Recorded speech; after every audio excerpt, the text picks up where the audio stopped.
ഒരു മരമാണോ വരുന്നത്? 15ാമത്തെ ടയറ്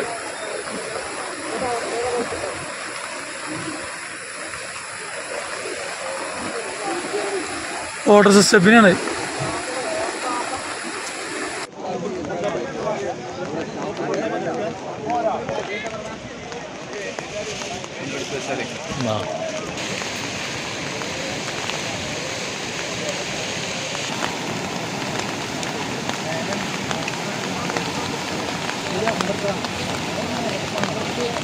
കൂടീൻ്റെ പടമാണ് ഈ ചങ്ങാഴ്ച.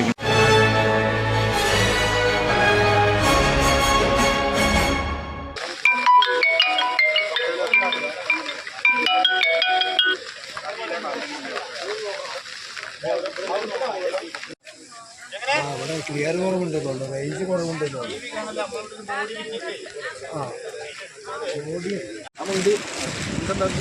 നിലവിലൊന്ന് കിട്ടിക്കിടക്കുന്നുണ്ട് ഫാമിൻ്റെ ഉള്ളിലേ. അതിപ്പോൾ പെട്ടെന്ന് കൊണ്ടുപോകണം. ബാക്കിയുള്ളത് അക്കരെയാണ്, കിട്ടിയിട്ട് വേണം. അടുത്ത ഭാഗത്തിന് അടുത്ത ഭാഗത്ത്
വലിയ കുത്തിവയ്പ്പില്ലാത്ത രീതിയിൽ സ്ഥലമുണ്ട്. കൂടിക്കഴിഞ്ഞാൽ പ്രശ്നമാണ്. നമുക്ക് നോക്കി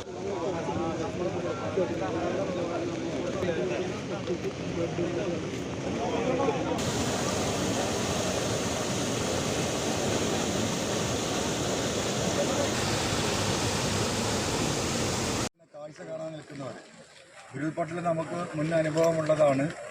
നമ്മൾ നിൽക്കുന്ന പ്രദേശത്തേക്ക് ഒരു സെക്കൻഡ് കൊണ്ട് കിലോമീറ്റർ കണക്കിൽ വേഗതയിൽ വെള്ളം കുതിച്ച് കയറുന്ന ഒരവസ്ഥയാണ്. അതുകൊണ്ട് കാലാവസ്ഥ വീണ്ടും മോശമാവുകയാണ്. ഉരുൾപൊട്ടൽ നമുക്ക് ഇനിയും പ്രതീക്ഷിക്കാം. അതുകൊണ്ട് കാഴ്ച കാണാൻ വേണ്ടിയിട്ട് പുഴക്കരയിൽ നിൽക്കുന്ന ആളുകൾ, പ്രത്യേകിച്ച് ഇവിടെ നിൽക്കുന്നവർ കൂടി നമ്മൾ അത്ര സേഫായിട്ടുള്ളൊരു സ്ഥലത്താണെന്നുള്ള ധാരണ ആളുകൾക്ക് വേണ്ട. അതുകൊണ്ട് നല്ല മുൻകരുതൽ കാഴ്ചകൾ കാണാനും അതുപോലെ തന്നെ ഈ ഡിസാസ്റ്ററുമായി ബന്ധപ്പെട്ട് റെസ്ക്യൂ പ്രവർത്തനങ്ങളിൽ നിൽക്കുന്നവരും എല്ലാവരും പ്രത്യേകം ശ്രദ്ധിക്കേണ്ടതുണ്ട്. പുഴയോടനുബന്ധിച്ചും തോടുകളോടനുബന്ധിച്ച് നിൽക്കുന്ന ആളുകൾ മാറി താമസിക്കാൻ ആവശ്യപ്പെട്ടവർ നിർബന്ധമായും മാറി താമസിക്കേണ്ടതുണ്ട്. ഇന്നലത്തെ വയനാട്ടിലെ ദുരന്തം തന്നെ വീണ്ടും നമുക്ക് പാഠമാണ്. രാത്രിയോടുകൂടി വൈകുന്നേരത്തോടുകൂടി മാറണമെന്ന് പറഞ്ഞ പലർക്കും മാറാൻ കഴിഞ്ഞില്ല, ചിലർ മാറാൻ തയ്യാറായില്ല. മാറിയവർ മാത്രമാണ് രക്ഷപ്പെട്ടിട്ടുള്ളത്. അതുകൊണ്ട് വളരെ ഗൗരവത്തോട് കൂടിയിട്ട് ഈ വിഷയത്തെ ജനങ്ങൾ ഒന്നടങ്കം, പ്രത്യേകിച്ചും ചാലിയാറിൻ്റെ രണ്ട് കരയിലും ജീവിക്കുന്ന ഈ മുണ്ടേരി തൊട്ട് അല്ലെങ്കിൽ വയനാട് തൊട്ട് കോഴിക്കോട് വരെ നീണ്ടു കിടക്കുന്ന ഈ ചാലിയാറിൻ്റെ രണ്ട് കരയിലുള്ള ആളുകളും പ്രത്യേകം ഈ വിഷയത്തിൽ ശ്രദ്ധയുണ്ടാവണം. ഇപ്പോൾ ഏകദേശം 7ഓളം മനുഷ്യ ശരീരങ്ങൾ നമ്മുടെ ഈ നിലമ്പൂർ പ്രദേശത്തു നിന്നും നമുക്ക് ലഭ്യമായി ആശുപത്രിയിലേക്ക് മാറ്റിയിരിക്കുകയാണ്.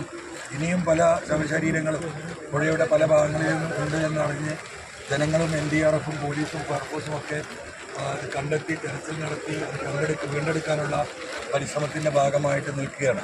അതുകൊണ്ട് ഇനിയൊരു ദുരന്തം ഇല്ലാതിരിക്കാൻ ജനങ്ങൾ പ്രത്യേകം ശ്രദ്ധിക്കേണ്ടതുണ്ട്. ആളുകൾ മാറി താമസിക്കണം. അവർക്ക് ആവശ്യമായ എല്ലാ സൗകര്യങ്ങളും സംസ്ഥാന ഗവൺമെൻറ് ക്യാമ്പുകളിൽ ഒരുക്കിയിട്ടുണ്ട്. ക്യാമ്പുമായി ബന്ധപ്പെട്ട് ഇവിടെ ഹെൽത്ത് ഡിപ്പാർട്ട്മെൻറ്റ് ഉൾപ്പെടെയുള്ള എല്ലാവരും എല്ലാ ഭാഗത്തും സജ്ജമാണ്. അതുകൊണ്ട് ക്യാമ്പുകളിലേക്ക് വരാൻ ആരും ദയവായി മടിക്കരുത് എന്ന് കൂടി സ്നേഹപൂർവ്വം ഈ അവസരത്തിൽ അറിയിക്കും. ചിലപ്പോൾ ഹോസ്പിറ്റലുണ്ട്. പിന്നെ ഒരു 2 ബോഡി പാർട്സ് ഇപ്പോൾ കൊണ്ടുപോയിട്ടുണ്ട്. പിന്നെ 2 കാല് അവിടെ കൊണ്ടുപോയിട്ടുണ്ട്. പിന്നെ ഇപ്പോൾ ഈ പുഴയുടെ മറുഭാഗത്തായിട്ട് ഇപ്പോൾ ടീം കയറുന്നത് എമർജൻസി റെസ്പോൺസ് ടീം കയറിയിട്ട് ഒരു 5 സ്ഥലങ്ങളായിട്ട് ബോഡി പാർട്സ് അടുക്കി വെച്ചിട്ടുണ്ട്. അപ്പോൾ ഇതിൻ്റെ സൈഡിലൂടെയൊക്കെ ബോഡി പാർട്സ് ഉണ്ടെന്നുള്ളതാണ് ഇപ്പോൾ അവിടെ സെർച്ച് ചെയ്യുന്ന ടീം തരുന്ന ഇൻഫർമേഷൻ. അപ്പോൾ 2 ടീമായിട്ട് ഫോറസ്റ്റിൻ്റെ ഒരു ടീം പുഴയുടെ മറു സൈഡിലും പോലീസും കൂടിയിട്ടുള്ള ഒരു സൈഡിലും പോലീസും നാട്ടുകാരും കൂട്ടുള്ള മറ്റൊരു ടീം ഈ സൈഡിലായിട്ട് ഇപ്പോൾ അങ്ങോട്ട് സെർച്ചിന് പോയിരിക്കുകയാണ്. ഇത് എത്ര സംഘമായി തിരിഞ്ഞിട്ടാണ്? വനംവകുപ്പ് പോലീസും NDRF എല്ലാം. വനംവകുപ്പുണ്ട്, പോലീസുണ്ട്, NDRF ഉണ്ട്, എമർജൻസി റെസ്പോൺസ് ടീമുണ്ട്, എൻ്റെ സ്പെഷ്യൽ ടീംസ് ഉണ്ട്, ഇൻ്റലിജൻസ് ടീമുണ്ട്, ഫയർഫോഴ്സ് ഉണ്ട്, പിന്നെ നാട്ടുകാരുണ്ട്, പിന്നെ വേറെ ആളുകളുണ്ട്. വിവിധ ടീമുകളായിട്ട് മുകളിലേക്ക് പോയിട്ടുണ്ട്. ഇപ്പോൾ അവർ പ്ലാന്റേഷൻ അവർ ഓൾറെഡി ചെക്ക് ചെയ്ത് കഴിഞ്ഞു. അതിനപ്പുറത്തേക്ക് ഇപ്പോൾ അവർ ചെക്കിന് പോയിരിക്കുകയാണ്. ഇനിയും ബോഡി പാർട്സ് ഇതിനോട് ഉണ്ടാവാൻ സാധ്യതയുണ്ട്. ഈ തരത്തിൽ വൈകിട്ട് വരെ തുടരുമെന്നുള്ളതാണ്. തീർച്ചയായിട്ടും തുടരേണ്ടി വരും. സ്വന്തം ഹൈസ്പീഡ് ഇന്റർനെറ്റ്, നമ്മുടെ സ്വന്തം ഇന്റർനെറ്റ്.